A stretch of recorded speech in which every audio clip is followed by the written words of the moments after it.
de parler en avance. Vous avez la parole pour 5 minutes au nom du groupe Liberté et Territoires. Merci, Monsieur le Président, pour ce grand pont. Monsieur le Président, Monsieur le Ministre, chers collègues, nous sommes aujourd'hui amenés à discuter d'un projet de résolution portant sur la protection du peuple arménien et des communautés chrétiennes d'Europe et d'Orient. Ce texte survient à l'initiative de nos collègues les Républicains, légitimement émus par des agressions et discriminations, oppressions et menaces dont sont victimes en France et dans le monde des chrétiens sur la base de leurs convictions religieuses. 120 ans après le génocide de 1,8 million d'Arméniens et des 250 000 Assyro-Chaldéens perpétrés par le gouvernement jeune turc, 30 ans après les pogroms massifs et les tueries d'Arméniens déjà en Azerbaïdjan, 5 ans après le massacre de chrétiens d'Orient en Irak et en Syrie par Daesh, concernant là encore majoritairement des Assyro-Chaldéens, aujourd'hui, ce qui a motivé au premier chef cette résolution, c'est l'agression brutale, délibérée et préméditée par l'Azerbaïdjan du Haut-Karabakh, cette terre peuplée d'Arméniens depuis les temps immémoriaux, cette terre sur laquelle ils ont fondé la République d'Aksar, aux vertus de ces droits imprescriptibles que nous rappelle chaque jour la Charte des Nations Unies, à travers le principe du droit des peuples à disposer d'eux-mêmes. Et c'est sur ce fondement que les Arméniens du Haut-Karabakh ont, en 1991, organisé un référendum au cours duquel 99% de la population s'est prononcée en faveur de l'indépendance et a dit oui à la proclamation de cette république, baptisée quelques années plus tard République d'Aksar. Si depuis 1991, la France avait été à la hauteur de ses traditions et de son rôle des pays des droits de l'homme et des Lumières, elle aurait depuis cette date reconnu cette république autoproclamée. Oui, mes chers collègues, nous aurions dû voter un tel texte avant que n'éclate ce conflit meurtrier et dévastateur.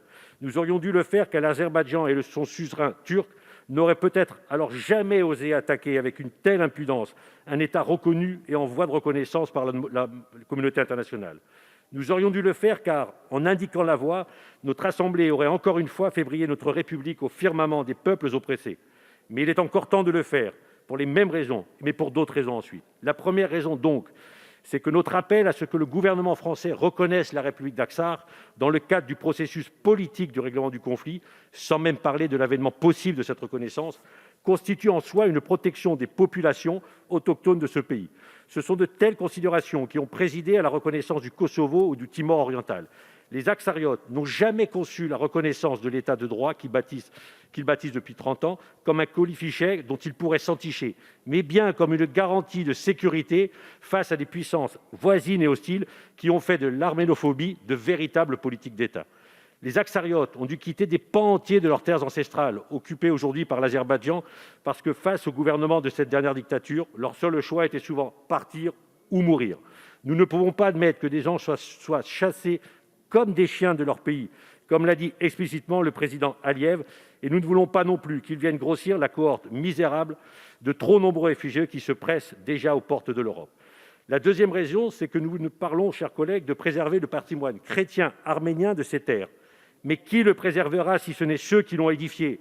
Le patrimoine, ce n'est pas seulement des vieilles églises qui seront au mieux muséifiées, au mieux albanisées, au mieux islamisées et plus véritablement détruites.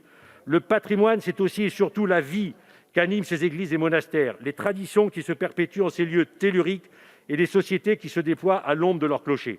Si les Arméniens étaient finalement chassés de cette terre, non seulement son patrimoine disparaîtrait, non seulement leur histoire serait aussi réécrite par un Azerbaïdjan qui croit construire son identité en détruisant celle de l'Arménie.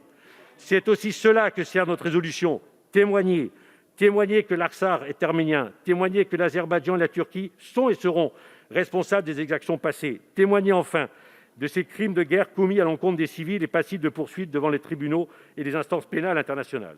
Mais il y a une troisième raison à voter cette résolution, et cette raison, elle nous concerne, nous Français. Nous n'avons pas été au rendez-vous de l'histoire, de notre histoire, de nos valeurs.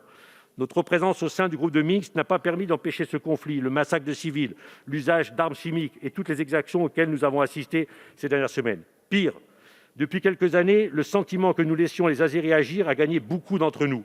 Le maire de Sarcelles que j'étais a vécu comme une réelle infamie. Le fait que les préfets de la République saisissent les tribunaux à la demande des Azéris pour sanctionner les élus qui avaient signé des chartes d'amitié avec des collectivités locales aksariotes, permettant, par exemple, d'offrir des ordinateurs aux enfants démunis de notre ville sœur et aujourd'hui meurtrie de Martakert. Depuis quelques semaines, le président de la République a trouvé les mots pour dire les choses et replacer notre pays là où il n'aurait jamais dû cesser d'être, c'est-à-dire auprès des chrétiens d'Orient et dans le cas présent des Arméniens. Oui, la France a une grande tradition d'amitié et de fraternité avec les Arméniens et plus globalement les chrétiens d'Orient.